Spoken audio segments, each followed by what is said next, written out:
I am one with my glorious I Am presence and Holy Christ Self, my personalities, body elemental, and new spirit. All parts of my being are in balance, harmony, and alignment, and I am fully contained within my heart diamond and Metatron's cosmic egg.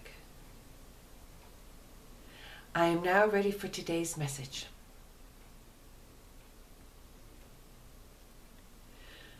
Greetings, beloveds.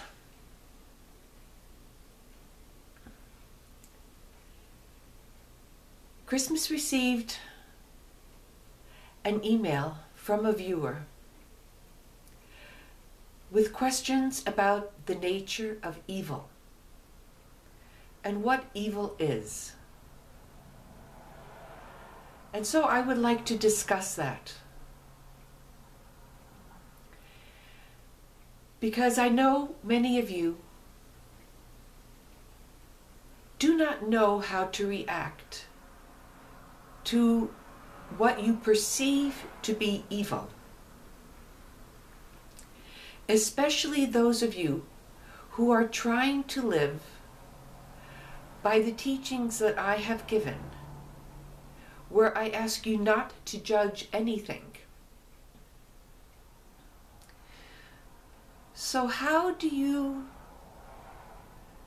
relate these two aspects of life, that which we call evil, and trying to be a non-judgmental person? First of all, there is no entity such as Satan or the devil that exists. There is no single entity whose only vibration is that of evil.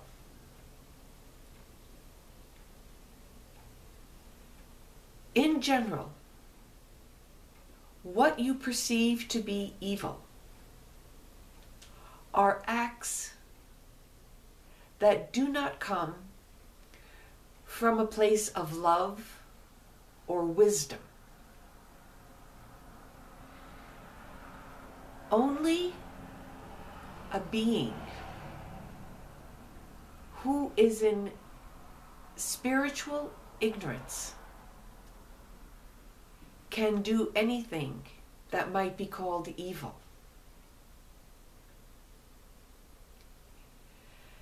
And it is actually more to do with selfishness. Most evil that occurs is done by a person who feels that something will be taken from him, or that he himself will be hurt, but he has no understanding of what life truly is. He has so identified himself with the body and as being a separate individual, separated from God and everything and everyone else, that he has come to rely only on his own activity to sustain his own life.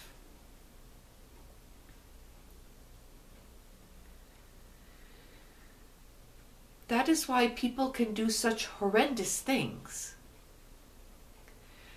because they do not realize that what they are doing to another being will eventually be done to them. And they do not realize that they are part of a greater whole, which is humanity. they have not realized some of the very basic spiritual laws of existence. I would say they are living akin to animals, but this might be perceived, and correctly so, as an insult to animals. For most animals will not kill or hurt out of amusement. They do it in order to eat.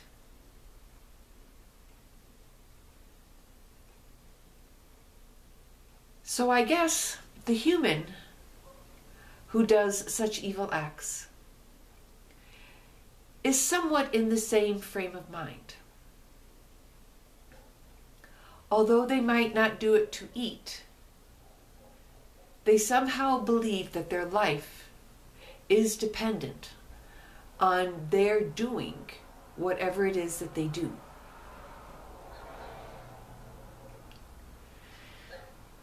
And when it is being done to you, it can be very uncomfortable. It can even be life-threatening.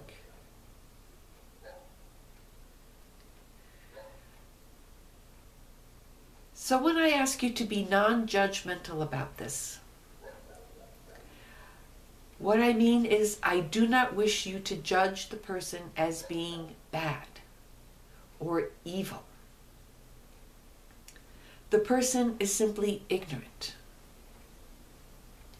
This does not mean, however, that you have to keep yourself in a place of danger where you can be hurt by this person.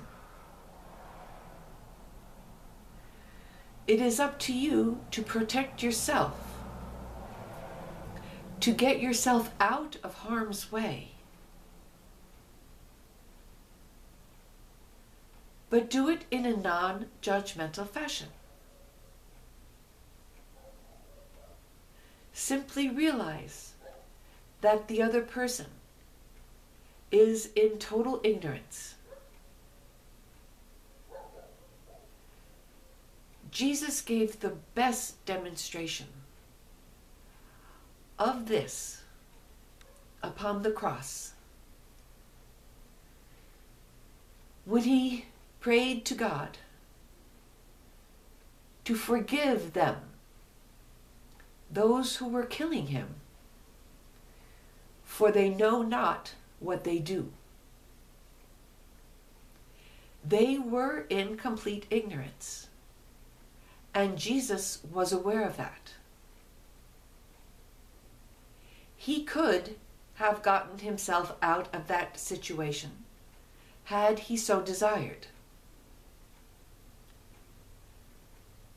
But it was part of his life's mission to go through that experience.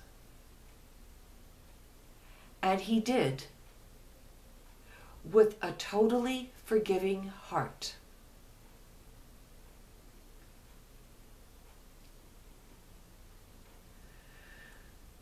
So please understand that those who hurt you are in great need of love. And if you cannot find it in your heart to love them, then simply ask that God love them.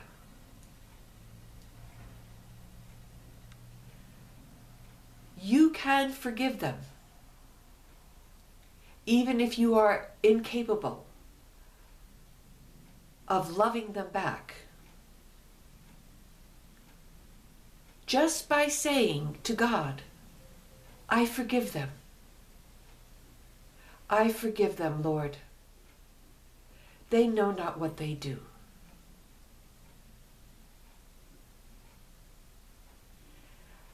And the very act of doing that will soften your heart. It will allow your heart of love to expand.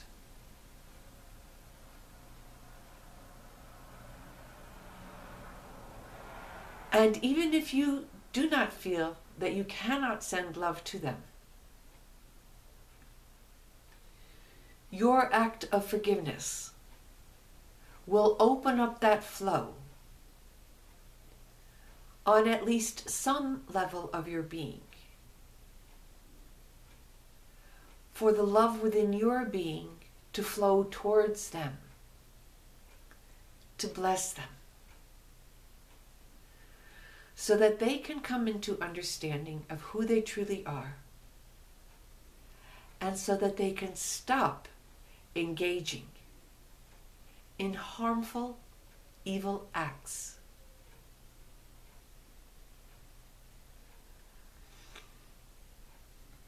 I hope this answers your questions about what evil is, about how to deal with it in a non-judgmental fashion while still protecting yourself.